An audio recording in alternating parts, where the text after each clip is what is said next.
students, welcome back once again to your online classes video. So today is 24th of June and we are back with the new class of standard 10 mathematics, and this is your last lecture of your class 10 chapter 4, that is your quadratic equation. So in the last 3 previous lectures we have already discussed about the introduction of quadratic equation, the method of solving the quadratic equation. In the lecture number 3 we have discussed about some word problems and application based problem and NCERT 4.3 exercise problems. ठीक है, तो वो सब हमने discuss कर दिया है lecture 1, 2 and 3 में. जो बच्चे अभी तक नहीं देखे हैं, लिंक इन द डिस्क्रिप्शन दिया गया है. जो बच्चे अभी तक सब्सक्राइब नहीं किए हैं, नीचे में सब्सक्राइब का बटन है. जो बच्चे अभी तक टेलीग्राम ग्रुप में ज्वाइन नहीं हुए, नीचे में डिस्क्रिप्शन में सब कुछ है. Everything is given in the description box, आप लोग जाके चेक कर सकते हो. ठीक है, और बाकी रहा आज का क्लास, ये हमारा लास्ट लेक्चर है, लेक्चर नंबर 4, जिसमें कि हम नेचर ऑफ द रूट्स के बारे में डिस्कस करने वाले हैं. नेचर ऑफ द रूट्स क्या होता है, डिस्क्रिमिनेंट क्या होता है, जो कि हमने ऑलरेडी लेक्चर 3 में मैंने डिस्कस कर दिया था, उसको फिर से बताऊंगा. नेचर ऑफ रूट्स क्या होता है मैं बताऊंगा. डिस्क्रिमिनेंट को देख के हम नेचर ऑफ रूट को कैसे डिफाइन करते हैं वो बताऊंगा. एग्जांपल्स कुछ सॉल्व करेंगे और एनसीईआरटी 4.4 जो लास्ट लेक्चर है, लास्ट एक्सरसाइज है चैप्टर 4 का, उसको डिस्कस करके हमारा क्लास को विथ चैप्टर को भी एंड कर देंगे. ठीक है बच्चों, तो बस इतना ही था. पूरा क्लास को अटेंड करो, कॉपी एंड पेन पकड़ के बैठ जाओ और पूरा लास्ट तक क्लास को अटेंड करो. एंड आफ्टर द क्लास थोड़ा सा एक कमेंट कर देना कि समझ में आया कि नहीं आया. आ गया तो अच्छी बात, नहीं आया तो भी कमेंट करना, ताकि मुझे पता चले कि हाँ बच्चे समझ रहे नहीं समझ रहे. अगर समझ गए तो अच्छी बात, नहीं समझ में आया तो मैं और एक बार आप लोगों को एक्सप्लेन कर दूँ अच्छे से कॉन्सेप्ट को समझा सकूँ. ठीक है, तो ज़्यादा देरी ना करके फिर क्लास को स्टार्ट कर दे. पूरा लास्ट तक रहेंगे और क्लास को अटेंड करके चैप्टर को खत्म करेंगे. ठीक है, स्टार्ट करते हैं.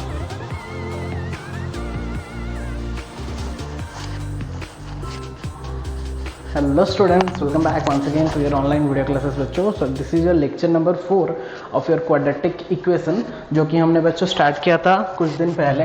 And we are at the last lecture of your quadratic equation, जिसमें कि हम लास्ट कॉन्सेप्ट डिस्कस करने वाले हैं. So in the previous 3 lectures we have very nicely discussed about the introduction part. In lecture number 1, introduction with one method, that is your factorization method. In lecture number 2 we have already discussed about the last 2 methods, that is your quadratic formula and your completing the square method to solve any quadratic equation. So there are 3 formulas, you know.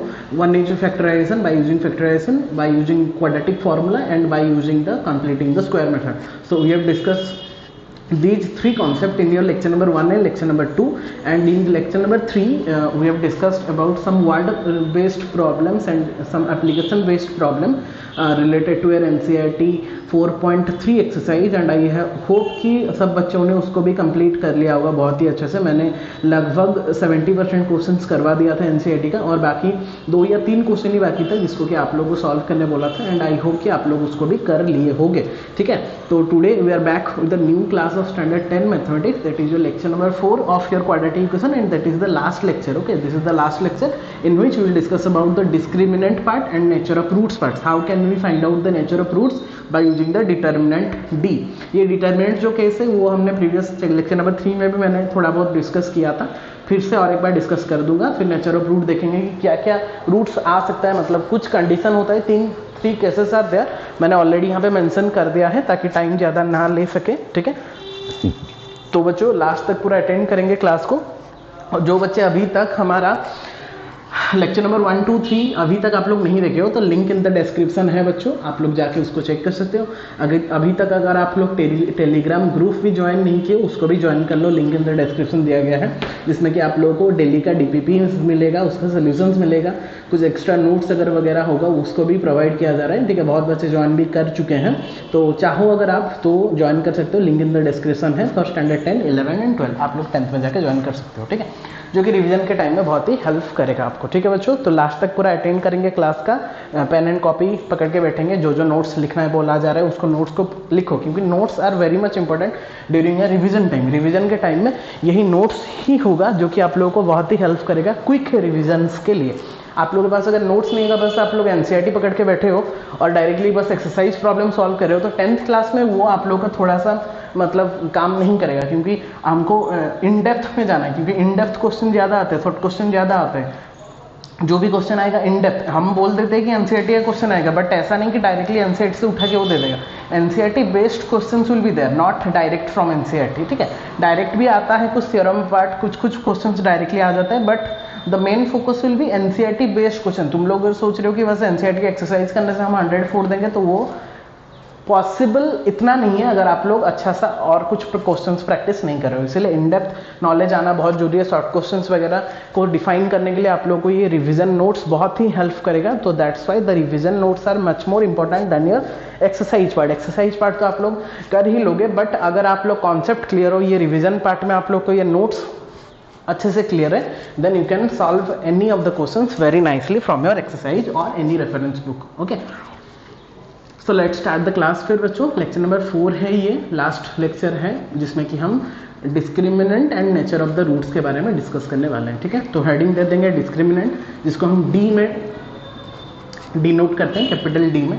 तो ये discriminant होता क्या है, मैंने lecture number 3 में आप लोगों को बताया था डिस्क्रिमिनेंट के बारे में, फिर और एक बार बता देता हूँ कि डिस्क्रिमिनेंट जो होता है वो क्या होता है ना, अगर हम एक क्वाड्रेटिक इक्वेशन ले रहे हैं for a quadratic equation of the form, उसका जो जनरल फॉर्मेट होता है आपको पता है ax square plus b x plus c equal 0, ये क्वाड्रेटिक इक्वेशन का जनरल फॉर्मेट होता है। ये अगर एक क्वाड्रेटिक इक्वेशन है, any random quadratic equation is there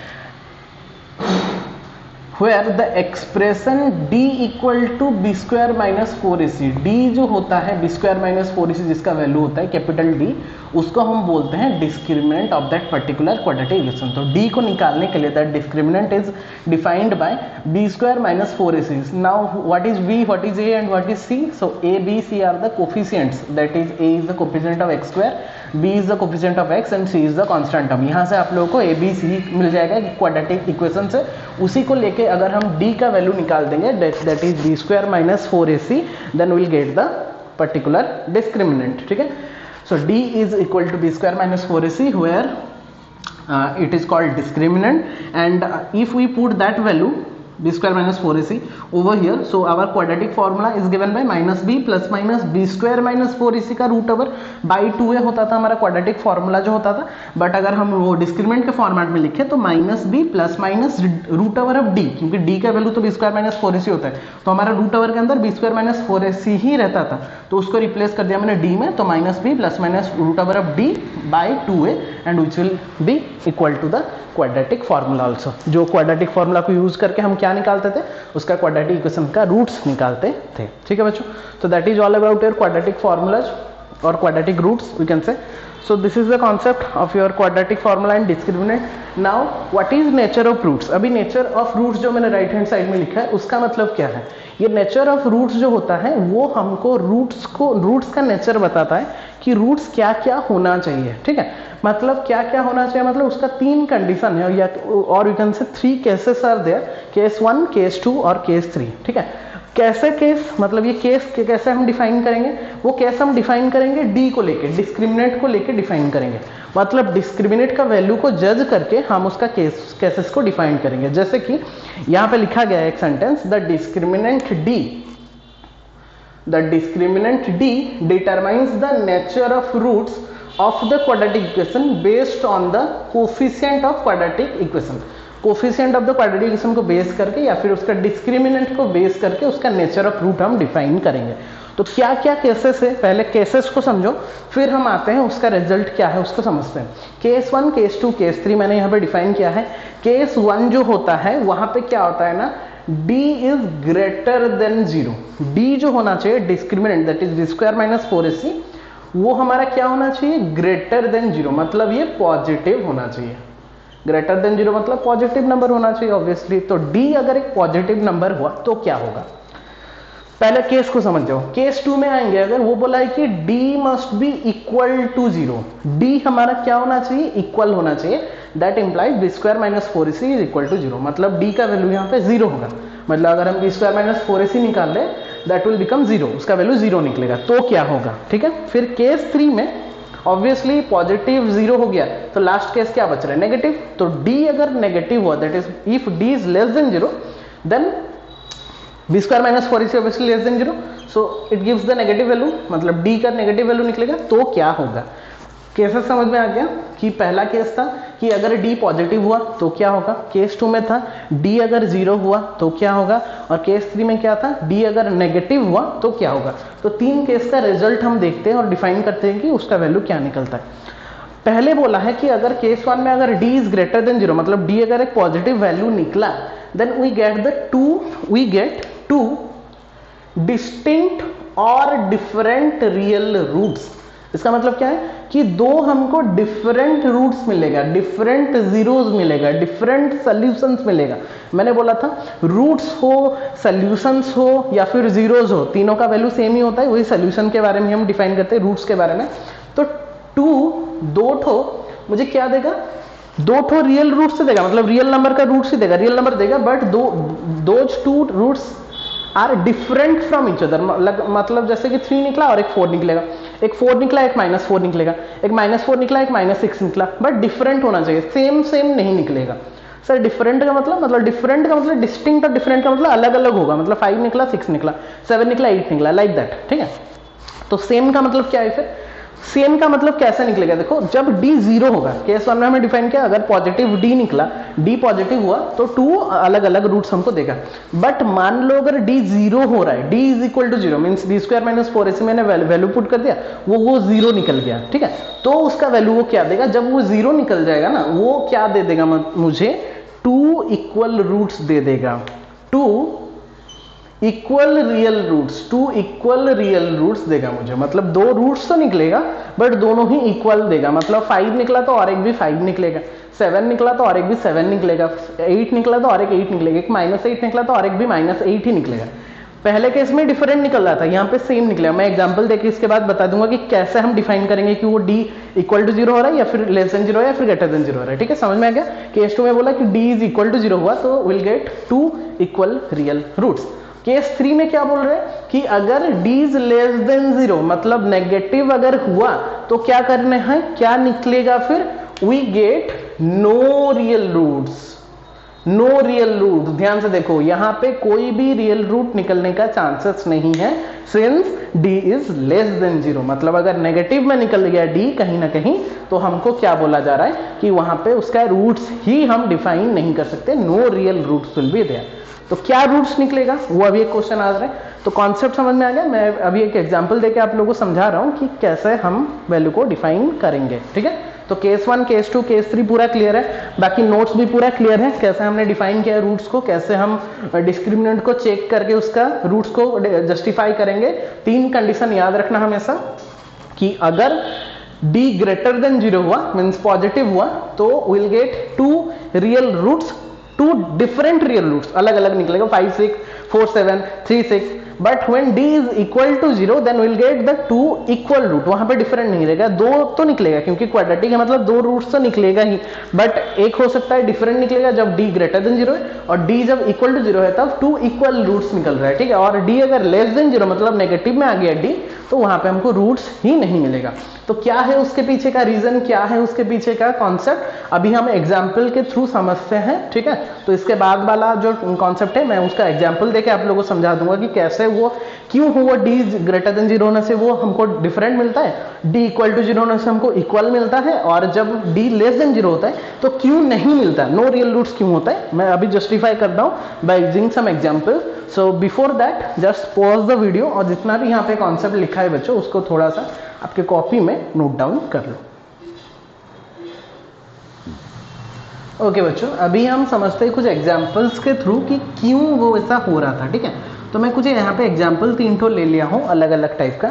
हम हर एक केस में चेक करते हैं कि डिस्क्रिमिनेंट क्या निकल रहा है, और डिस्क्रिमिनेंट अगर केस 1, केस 2, केस 3 के अनुसार हम निकालेंगे greater than 0, equal to 0, less than 0, तो क्यों उसका रूट वहाँ पे डिफरेंट होता था, यहाँ पे इक्वल होता था, और लास्ट वाला में क्या होता था, नो रियल रूट्स होता था। चेक करते हैं फिर। तो यहाँ पे देखो ए बी सी तो आपको मिल गया, तो डायरेक्टली मैं डी निकाल के दिखाता हूँ। डिस्क्रिमिनेंट डी इक्वल टू कितना होता है बच्चों, b² - 4ac obviously.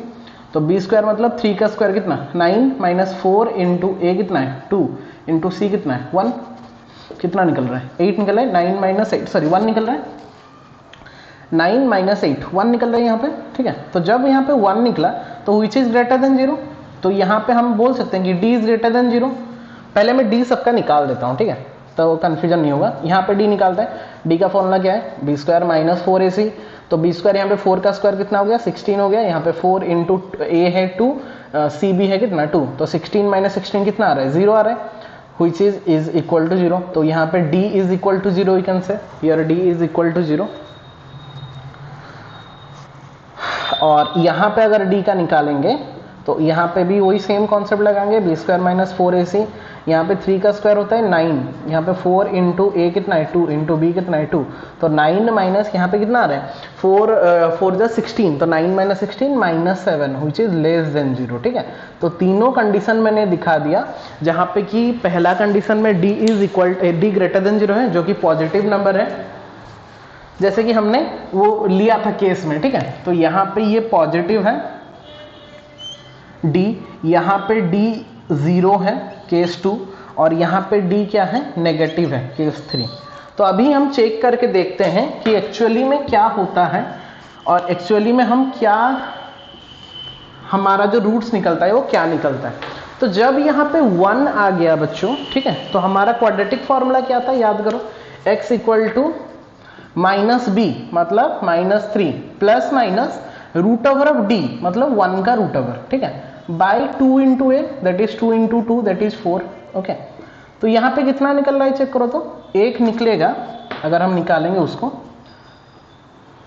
That implies 1 निकलेगा कितना -3, ये 1 का रूट ओवर 1 होता है बाई 4, और एक निकलेगा -3 माइनस 1/4। यस और नो, दैट इम्प्लाइज 1 निकल रहा है फिर -3 प्लस 1 -2/4 दैट इज -1/2, और यहाँ पे निकल रहा है -4/4 दैट इज -1। तो यहाँ से हमने क्या नोटिस किया कि जब हमारा रूट्स ग्रेटर देन 0 आ रहा है, मतलब जैसे कि यहाँ पे 1 निकला था, ठीक है, तो ऑब्वियसली जब उसका स्क्वायर रूट निकालेंगे, 1 का जब हम स्क्वायर रूट निकालेंगे तो ऑब्वियसली एक पॉजिटिव नंबर वो देगा हमको, एक पॉजिटिव नंबर देगा।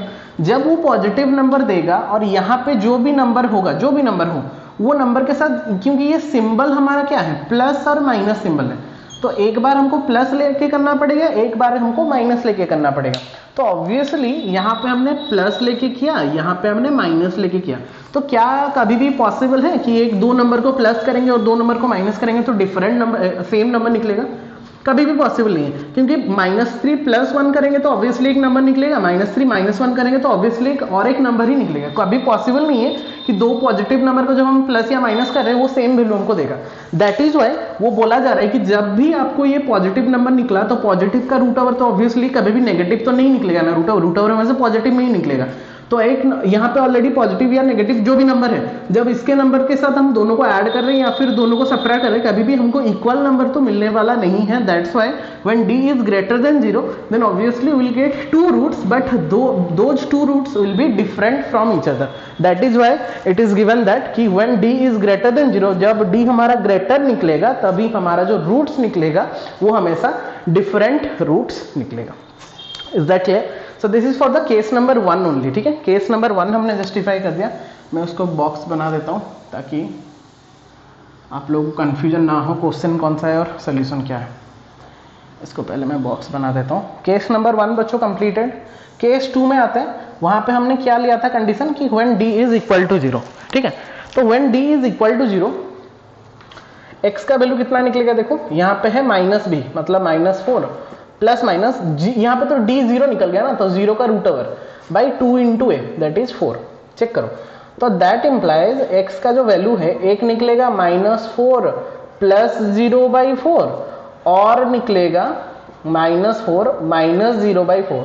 यहाँ पे हमने क्या चेक किया, x का वैल्यू एक निकलेगा -1 और यहाँ पे भी -1 ही निकलेगा। क्यों बताओ सर, यहाँ पे कैसे सेम निकल रहा है? सेम निकलने का वही रीजन है कि यहाँ पे हमारा 0 था, 0 का रूट ओवर, 0 का रूट ओवर हमेशा 0 ही होता है। तो 0 को अगर कोई नंबर में आप लोग प्लस कर रहे हो या फिर कोई नंबर में माइनस कर रहे हो तो will get the same value. मतलब -4 को 0 के साथ ऐड करो या फिर -4 को 0 के साथ माइनस करो तो मुझे -4 ही मिलेगा ना, तो दोनों केस में वो इक्वल ही देगा। तो -4/4 -1 -4/4 -1, तो that is why will get the equal roots. Is that clear? यहाँ पे सर क्यों नहीं हो रहा था? क्योंकि यहाँ पे एक पॉजिटिव नंबर निकल रहा था, पॉजिटिव नंबर का रूट पॉजिटिव नंबर निकलेगा। 0 निकलता तो अलग बात था, बट यहाँ पे पॉजिटिव निकलेगा। ठीक है, तो दैट इज वाई आपका जो केस 1 था वहां पे 2 डिफरेंट रूट मिलेगा हमको, बट जब हमको d 0 हो जाएगा तो विल गेट 2 इक्वल रूट्स। इसमें से समझने में आप लोग को आई होप समझ में आ जाएगा बहुत ही अच्छे से और कंफ्यूजन भी नहीं रहेगा। तो सर क्या हम नेगेटिव में क्यों वो रूट्स ही नहीं निकलता? बताता हूं क्यों नहीं निकलता। जब x इक्वल टू यहाँ पे निकालेंगे तो -b मतलब -3 प्लस माइनस यहाँ पे d कितना निकला है देखो -7, तो -7 का रूट ओवर बाई 2 है, तो 2a, a मतलब 4 है, 2 इंटू 2। यहाँ पे चेक करो हमारा जो रूट ओवर है वो नेगेटिव में निकल रहा है, तो नेगेटिव में जब निकलता है तो नो रूट्स हमको पता है, क्योंकि अभी तक हमने स्टैंडर्ड 10 तक जितना पढ़ा है उसमें हम ओनली सीखे कि how to find out the root over square root of a positive number, but जब वो नेगेटिव नंबर का रूट ओवर हमको निकालने बोल देता है तो that is not in our syllabus, क्योंकि स्टैंडर्ड 10 तक हमको बस पॉजिटिव का रूट ओवर निकालना आता है, नेगेटिव का नहीं आता। तो नेगेटिव का सर क्या होगा, फिर जब भी ऐसे नेगेटिव का निकलेगा तो वहां पे रियल रूट्स नहीं निकलता, नो रियल रूट्स। ठीक है, यहाँ पे मैं ऐड कर देता हूं नो रियल रूट्स, तो यहाँ पे आपको रियल रूट्स नहीं मिलेगा। क्या मिलेगा फिर सर, रूट मिलेगा कि नहीं, रूट मिलेगा वो, बट कॉम्प्लेक्स रूट मिलेगा। कॉम्प्लेक्स रूट वो हम स्टैंडर्ड 11 में पढ़ने वाले हैं, तो अभी के लिए आप लोगों के कोर्स में नहीं है। तो that is why it is given that कि when d is less than 0, मतलब जो अगर b square minus 4ac less than 0 आ जा रहा है तो वो कभी भी हमको रूट देगा ही नहीं। तो यहाँ पे अगर रूट नहीं देगा तो हम कैलकुलेट भी नहीं कर पाएंगे, एंड दैट इज व्हाई यहाँ पे लिखा जाता है कि x has no real roots. That is why case number 3 में लिखा गया है कि जब d लेस देन 0 हो जाता है वहां पे हमको रूट्स मिलता ही नहीं है। So that is why we have stated 3 conditions. Case 1, when d is positive greater than 0, then the roots will be different or distinct, जो कि मैंने दिखा दिया क्यों हो रहा है, मैं एक्सप्लेन कर दिया। When d is equal to 0, we have got what, 2 equal roots, क्यों हुआ मैंने बता दिया। और when d is less than 0 means negative में हमको रूट्स, रियल रूट्स मिलेगा बट रियल रूट्स नहीं मिलेगा, सिंस वो कॉम्प्लेक्स नंबर हो जाएगा। वो जो पढ़ाई वो स्टैंडर्ड 11 का पढ़ाई है, तो अभी के लिए स्टैंडर्ड 10 के बेसिस में जब भी आप लोगों को कहीं पे d लेस देन दिखेगा तो वहां पे सीधा लिख देना कि since d is less than 0 means negative, so that is why we can not find its real roots, therefore we have no and it has no real roots। ठीक है बच्चों, so this is the simplest explanation that we have with us and I hope कि सबको concept पूरा clear है। तो जो भी बच्चा यहाँ पे देख रहा है वो थोड़ा सा यहाँ पे मेंशन कर देगा कि समझ में आया कि नहीं आया। ठीक है, रेस्पॉन्स बहुत ही ज़रूरी है। आप लोग फिर भी रेस्पॉन्स नहीं दे रहे हो क्लास के बाद, तो आई सजेस्ट कि जब भी आप लोग रेस्पॉन्स क्लास को अटेंड कर रहे हो, ख़त्म कर रहे हो, तो एट द एंड आप लोग थोड़ा रेस्पॉन्स दिया करो कि आप लोग को समझ में आ रहा है या नहीं आ रहा है, जो कि मुझे थोड़ा हेल्प करेगा कि मैं जो भी पढ़ा रहा हूँ बच्चे समझ रहे हैं या नहीं समझ रहे हैं। अगर आपको आ रहा है तो ये सर थोड़ा बोल दो, हाँ सर समझ में आ गया, और अगर नहीं भी आ रहा है तो उसको भी मेंशन करो ताकि मैं और थोड़ा अच्छे से हुए मैं आप लोग को एक्सप्लेन कर सकूं, जो कि आप लोगों के लिए और सबके लिए थोड़ा सा इफेक्टिव होगा। ठीक है बच्चों, और that's all for your explanation part. Why case 1 case 2 case 3 happen होता है, जहां पे भी बुक में दिया होगा बस दे दिया होगा, बट क्यों है एक्चुअल रीजन मैंने आप लोगों को बता दिया। ठीक है, एंड आई होप कि बहुत ही अच्छे से आप लोगों ने समझ भी लिया होगा। वो तो बात गया हम लोगों का केस वाला। अभी आते हैं एक एग्जाम्पल को लेके कि कैसे वो बोला है फाइंड द डिस्क्रिमिनेंट, वो हमको डिस्क्रिमिनेंट निकालने बोला है। एक इक्वेशन दिया है 2x² - 4x + 3 = 0 and hence find the nature of roots.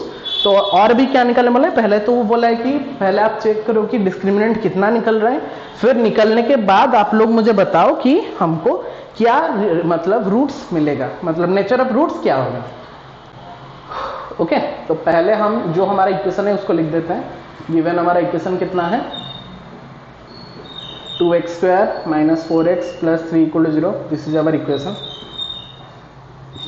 Where a b c लिख देते हैं। a = 2, b = -4, c = 3। ये तो निकलना आएगा, देयरफॉर डिस्क्रिमिनेंट अभी निकालेंगे। Therefore discriminant equal to d = b² - 4ac, that equal to b² बच्चों -4 का स्क्वायर -4 × 2 × 3। ठीक है, तो ये हो गया आपका 16 - 4 2 3, 4 3 = 12, 24। तो 16 - 24 दैट इज -8 मुझे जितना दिख रहा है, विच इज कितना less than 0। So that implies जो डी हमारा निकला दैट इज लेस देन 0 निकला, और लेस देन 0 है मतलब केस 3 आ गया। अभी मैंने समझाया था कि since D is less than 0 therefore क्या लिख सकते हैं हम, द गिवन इक्वेशन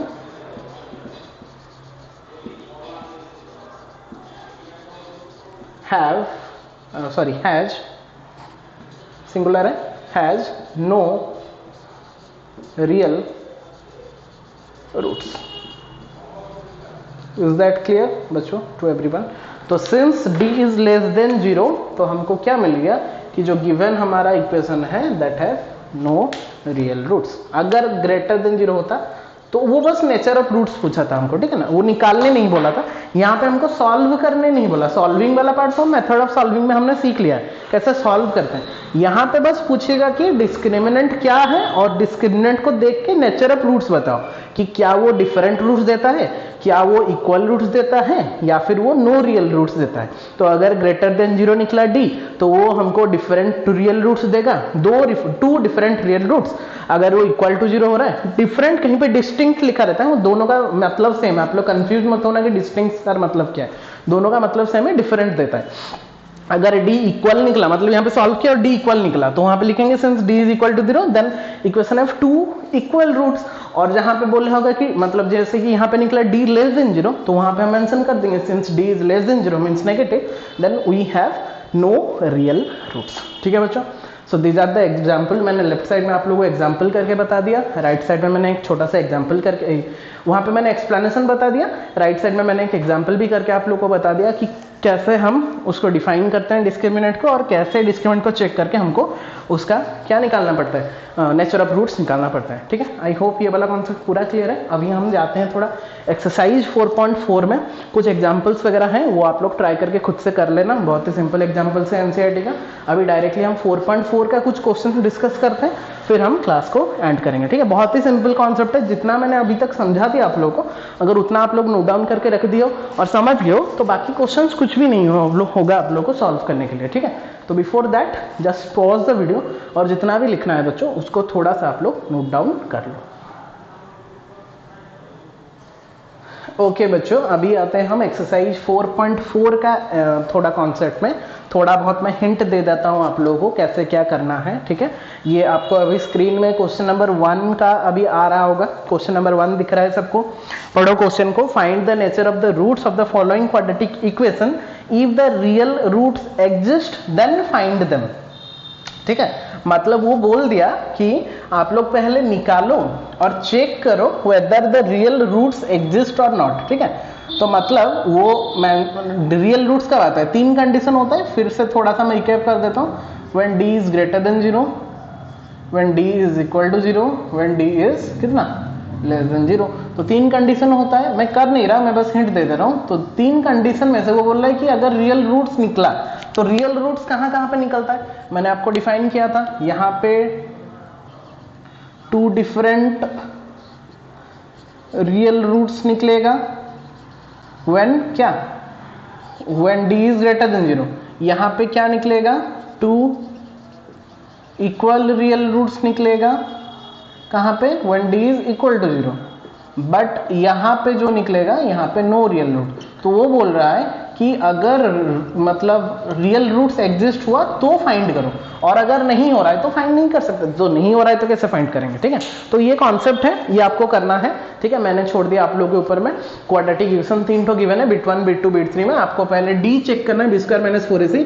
अगर ग्रेटर देन 0 या फिर इक्वल टू 0 आ रहा है तो ही उसको सॉल्व करके निकालना है। अगर d लेस देन 0 में आ रहा है तो उसको छोड़ देना, बस लिख देना कि since it d is less than 0 then we have no real roots, बस। ठीक है, सो क्वेश्चन नंबर 1 आप लोगों के लिए सॉल्विंग वाला पार्ट हमने मेथड ऑफ सॉल्विंग में सीख लिया है, तो आप लोग कर भी लोगे तो आप लोगों का एक बार रिवाइज भी हो जाएगा। ठीक है, that is all about your question number 1।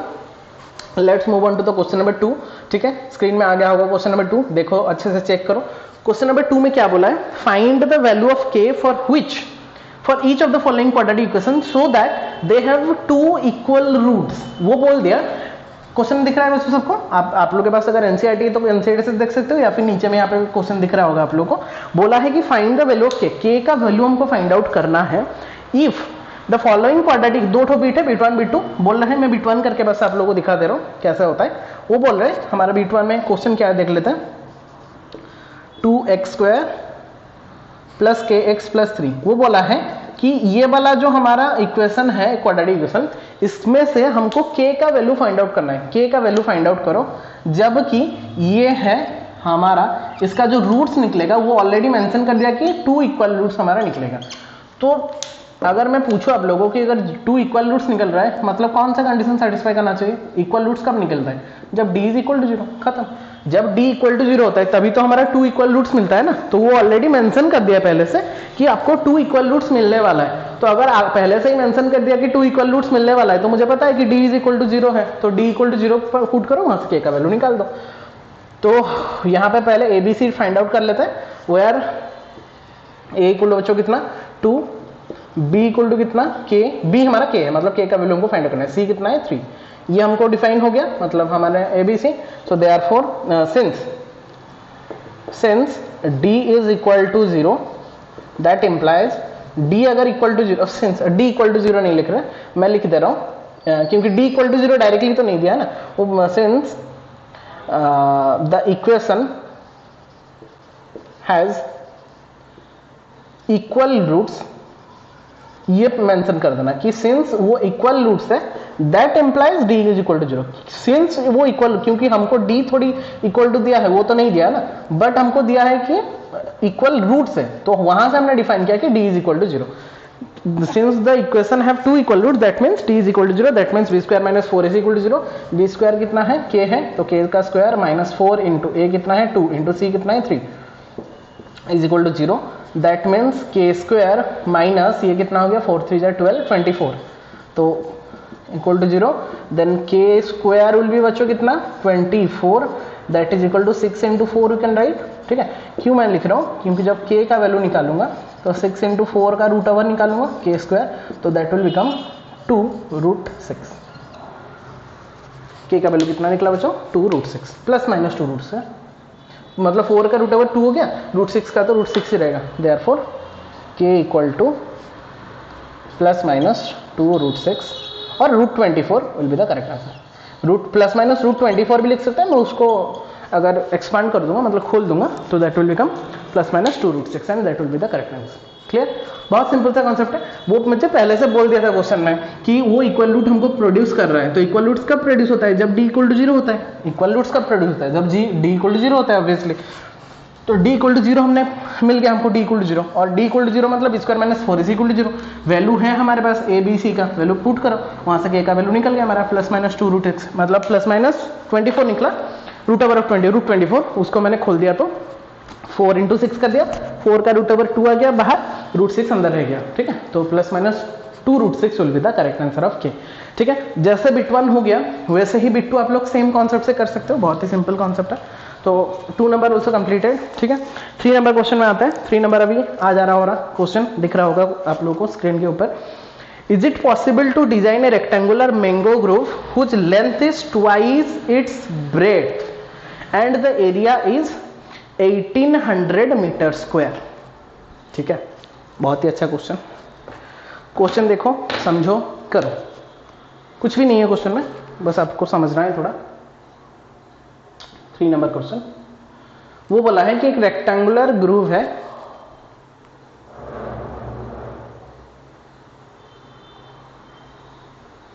जहां पे इज इट पॉसिबल, वो पॉसिबल है कि नहीं, तो इज इट पॉसिबल बोल दिया मतलब वो क्वाड्रेटिक इक्वेशन फॉर्म हो रहा है कि नहीं वो बोल रहे हैं, मतलब उसका रूट्स निकालना पॉसिबल है या नहीं।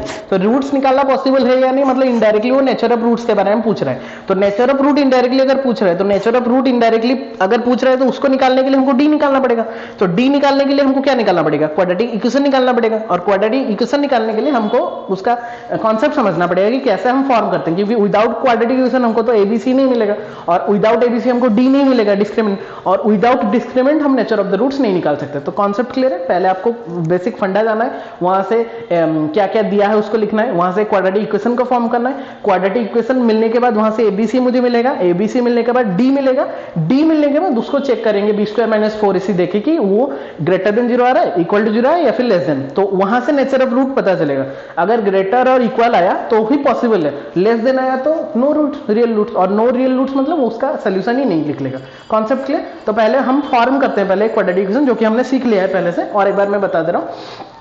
Is it possible to design a rectangular mango group whose length is twice its breadth? तो अगर मैं breadth को x ले रहा हूँ, लेंथ breadth का twice है, तो अगर लेंथ मतलब breadth को मैं x ले रहा हूँ तो उसका डबल twice, सॉरी क्या कर रहा हूँ मैं, सॉरी मैं लेंथ को ले लिया था। लेंथ breadth को अगर हम x ले रहे हैं then length will become 2x, उसका ट्वाइस, ठीक है। तो मैं लिख देता हूं उसको भी, लेट ब्रेथ पहले लिखना था, मैं पहले लेंथ लिख दिया। ब्रेथ अगर x हुआ तो लेंथ कितना हुआ 2x, उसका ट्वाइस है, and area is already given 800। So according to question we have, हमको क्या मिला है, L into B equal to area होता है, so that means 2x into x equal to कितना बच्चों 800। तो कितना मिला 2x square minus 800 equal to 0। तो हुई चीजें व्हाट, क्वाड्रेटिक इक्वेशन, ये क्वाड्रेटिक इक्वेशन फॉर्म हो गया। 2x स्क्वायर माइनस 800 हमारा कितना होना चाहिए 800 होना, तो ये एक क्वाड्रेटिक इक्वेशन हो गया। तो क्वाड्रेटिक इक्वेशन में पहले हमको क्या निकाल देना है, ए बी सी निकाल देना है, वेयर ए इज 2, बी हमारा नहीं है क्योंकि एक्स का क्वेश्चन कोई नहीं है, तो बी 0 है, सी कितना है माइनस 800, सी है हमारा माइनस 800। तो इसको लेके पहले हमको डी चेक करना पड़ेगा। So therefore D equal to, D का वैल्यू कितना होता है बी स्क्वायर माइनस 4ac। पहले चेक करना है ना हमको, मैंने जैसे बोला पहले हमने उसका बेसिक लिखा, फिर वहां से क्वाड्रेटिक इक्वेशन फॉर्म किया, क्वाड्रेटिक इक्वेशन से ए बी सी निकाला, फिर हम डी निकाल रहे हैं। बी स्क्वायर बच्चों क्या है, बी स्क्वायर तो कुछ भी नहीं है, तो बी स्क्वायर कुछ नहीं है मतलब 0 का स्क्वायर है, बी 0 है मतलब 0 का स्क्वायर, माइनस 4 इंटू ए कितना है देखो 2 इंटू सी कितना है देखो माइनस 800। तो ये माइनस माइनस 0 तो 0 हुआ है, माइनस माइनस कितना हो गया 8 8 जा 64 मतलब 6400। तो डी का जो वैल्यू निकला वो 6400 हुई चीज है पॉजिटिव नंबर, ठीक है, कोई चीज है पॉजिटिव नंबर। तो यहां पे वो फाइंड करने तो नहीं बोला है, चेक करो, if so then find the, हाँ फाइंड करने बोला है। तो since D is greater than 0 तो therefore it has two different real roots, different real roots. तो वो जो पूछा था हमको, so therefore it is possible, वो जो पूछा था इज इट पॉसिबल और नॉट, तो for that question we can say कि यस इट इज पॉसिबल, ये पॉसिबल है हमको मिल गया। बट फिर बोला है कि if it is possible then find the roots, तो वो फाइंड वाला आप लोग खुद कर लेना, ये मैंने बोल दिया आपको solve by yourself, SBY, solve by yourself मतलब आपको सॉल्व करना है। तो क्वाड्रेटिक इक्वेशन दिया है, यहाँ से सॉल्व कर सकते हो ना आराम से, वो तो सॉल्विंग वाला पार्ट आप लोग कर लोगे, मुझे बस दिखाना था कि इज इट पॉसिबल वाला क्वेश्चन को कैसे डिफाइन करते हैं। तो इज इट पॉसिबल का मतलब वो बोल रहा है कि रूट्स पॉसिबल है या नहीं, तो रूट्स पॉसिबल होने के लिए दो कंडीशन चाहिए, आइदर डी ग्रेटर होना चाहिए या फिर इक्वल होना चाहिए, क्योंकि 2 इक्वल रूट्स मिलेगा वहां पे डिफरेंट मिलेगा। बट अगर मान लो डी लेस देन 0 हो जाता तो वहां पे नहीं मिलता, तो वो ये वाला कंडीशन के लिए पूछ रहा था। मान लो अगर नेगेटिव में निकल जाता तो ऑब्वियसली क्या होना चाहिए था, वो ऑब्वियसली नहीं निकलता, तो वहां पे लिखते कि since D is less than 0 then no real roots, we have no real roots therefore it is not possible. But यहाँ पे डी ग्रेटर देन 0 निकला तो इट इज पॉसिबल। तो अगर बोला है कि पॉसिबल है तो उसका रूट्स निकालो, तो रूट्स आप लोग निकाल सकते हो, ये क्वाड्रेटिक इक्वेशन है, इसको सॉल्व करके यहाँ से x का वैल्यू निकाल सकते हो। So that is the method to solve और to check whether it is possible और नॉट। ऐसा टाइप का क्वेश्चन को ऐसे आपको ट्राई करना है, और इसको ट्राई करने के बाद जाके आप लोग को इसका आंसर निकाल, अगर पॉसिबल है तो आंसर निकालना है, अगर नॉट पॉसिबल है तो आंसर नहीं निकालना है, ठीक है बच्चों। सो that is the concept. 4 number and 5 number फिर जो गिवन है वो वाला सिंपल पूरा सेम ही कॉन्सेप्ट दिया है, चेक करो क्वेश्चन नंबर अभी दिख रहा होगा आप लोगों को, स्क्रीन में, वो वाला मैं आप लोगों के लिए होमवर्क दिया, क्योंकि इतना सारा कॉन्सेप्ट करवा दिया तो वो दोनों क्वेश्चन मैं एक्सपेक्ट करूंगा अभी आप लोग को हो जाना चाहिए। 4 नंबर बोला is the following situation possible, if so determine the present age. वो बोला है कि चेक करो कि पॉसिबल है कि नहीं, वही सेम कॉन्सेप्ट पॉसिबल वाला क्वेश्चन यहाँ पे आ जाएगा। मतलब आपको एक क्वाड्रेटिक इक्वेशन फॉर्म करना है, पहले वहां से एबीसी निकाल के उसका डिस्क्रिमिनेंट फाइंड करना है। डिस्क्रिमिनेंट फाइंड करने के बाद डिस्क्रिमिनेंट को चेक करना है कि whether it is greater than 0, whether it is equal to 0 और it is less than 0।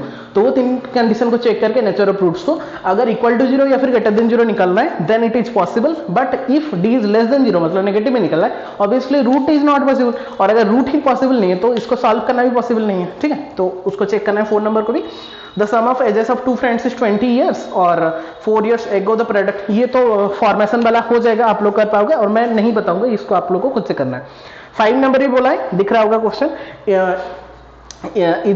Is it possible to design a rectangle. फिर से पॉसिबल मतलब क्या ये पॉसिबल है to design a rectangular park of perimeter 80 metre. तो perimeter दिया है और बोला है एरिया इज 400। तो पेरीमीटर ऑफ द रेक्टेंगल हमको पता है 2 × L + B होता है, एरिया होता है L × B होता है, उसको कंसिडर करके वहां से LB का वैल्यू निकालेंगे।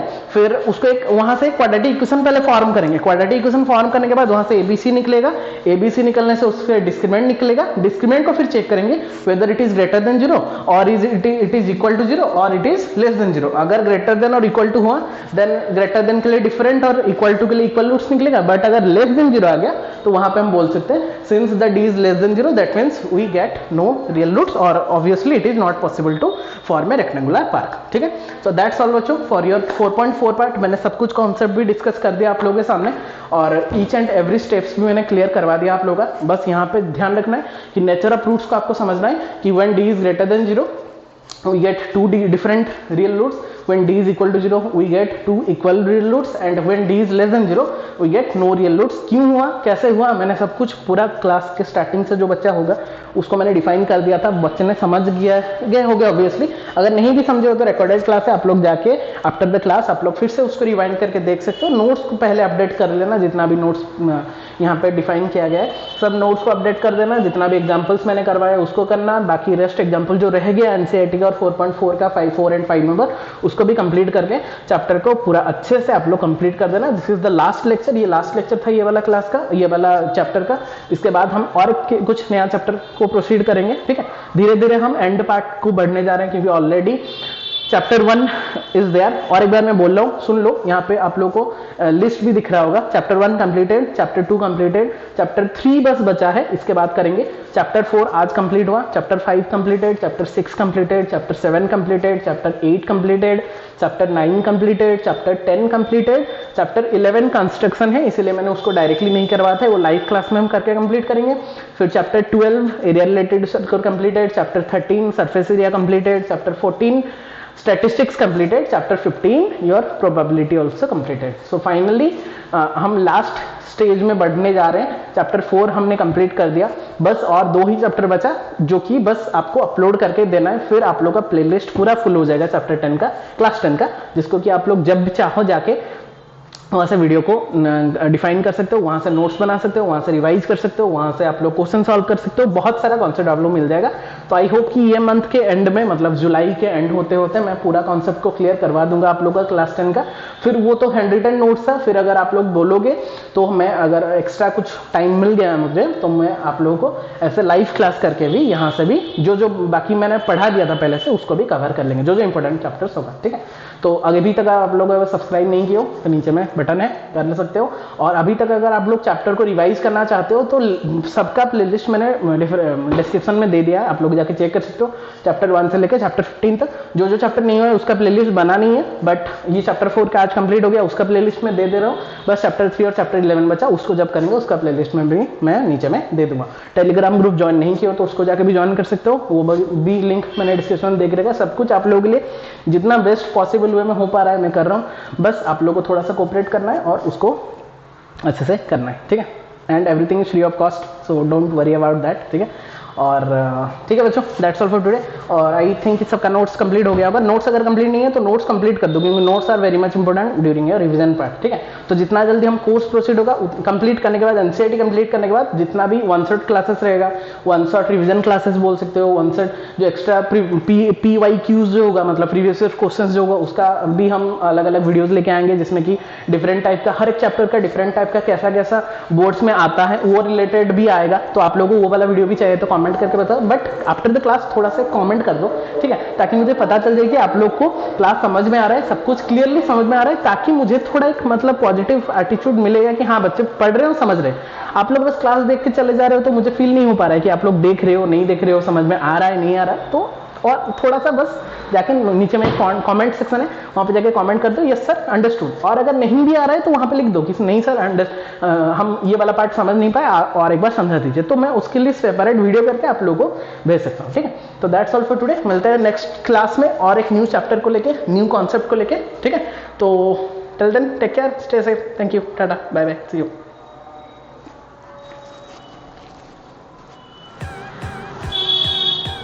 Okay students, that's all for today. I hope कि जितना भी कॉन्सेप्ट आज हमने पढ़ा, सब कॉन्सेप्ट पूरा क्लियर है बच्चों का, ठीक है। जितना भी हमने कॉन्सेप्ट पढ़ा आज, हमने डिस्क्रिमिनेंट के बारे में पढ़ा, हमने नेचर ऑफ रूट्स के बारे में पढ़ा, कैसे वो नेचर ऑफ रूट डिफाइन होते हैं वो हमने पढ़ा, फिर हमने कुछ एग्जाम्पल्स किया और एक्सरसाइज का प्रॉब्लम्स किया, ठीक है। और हमने चैप्टर 4 का सब कुछ कॉन्सेप्ट को 4 लेक्चर में पूरा निपटा दिया, ठीक है। पूरा अच्छे से कॉन्सेप्ट को सब कुछ कॉन्सेप्ट मैंने बता दिया, एंड आई होप कि सब कोई ने नोट्स बना दिया होगा। अभी तक अगर नोट्स बनाए नहीं हो और आप लोग कुछ भी लेक्चर मिस किए हो तो लिंक इन द डिस्क्रिप्शन दिया गया, आप लोग जाके हर एक लेक्चर को डिफाइन कर सकते हो।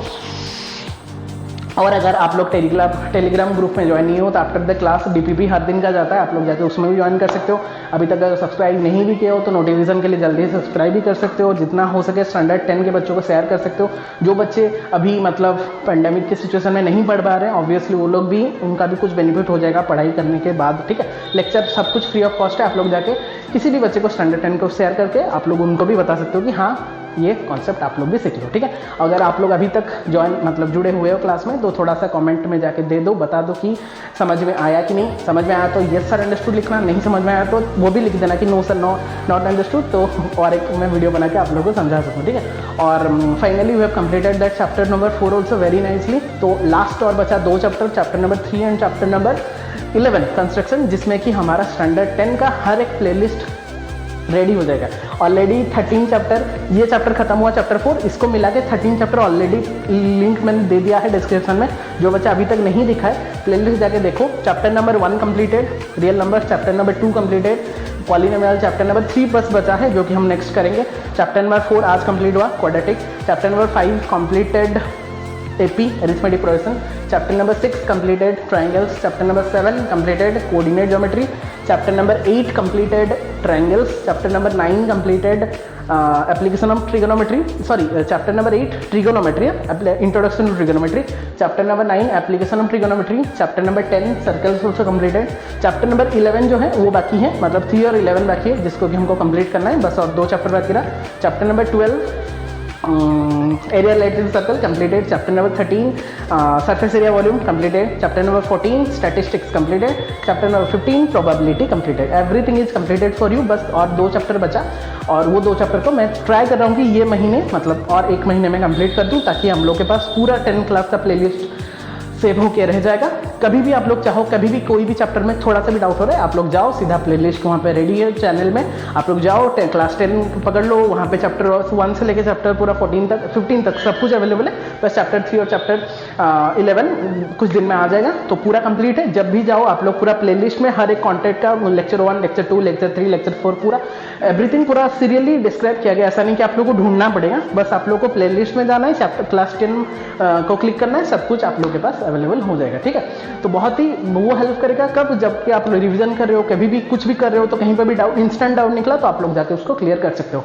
फिर भी अगर कंफ्यूजन आ रहा है तो टेलीग्राम का ग्रुप है, व्हाट्सएप में है, आप लोग कभी भी आप लोग इंस्टेंटली आप मुझे मैसेज कर सकते हो, ताकि मैं उसका इंस्टेंट रिप्लाई देकर आप लोग का सोल्यूशन भी दे सकता हूँ, ठीक है। फिर ये सब कंप्लीट होने के बाद मैंने प्लान किया है कुछ PIQs या फिर एक्स्ट्रा रिलेटेड क्वेश्चन, सब कुछ उसका भी एक प्लेलिस्ट लाएंगे, जिसमें कि हर एक चैप्टर का 1 शॉट वीडियोज रहेगा, जिसमें कि चैप्टर 1 का पूरा क्वेश्चन, चैप्टर 2 का पूरा क्वेश्चन, जो कि हेल्प करेगा आपको बोर्ड का प्रिपरेशन को और थोड़ा बूस्टअप करने के लिए, ठीक है। तो सब कुछ मैंने प्लानिंग किया है, धीरे धीरे सब कुछ करेंगे, बट आप लोगों का बस कोऑपरेशन चाहिए। एंड आई होप कि चैप्टर 4 कंप्लीट होने के बाद सारा नोट्स और जितना भी एक्सरसाइज कंप्लीट करके आप लोग मुझे मेल कर देना, ताकि मुझे भी पता चल जाए कि हाँ सब कुछ क्लियर है। कमेंट करना अगर अंडरस्टूड है, नहीं भी आया है तो कमेंट कर देना कि नॉट अंडरस्टूड, ठीक है।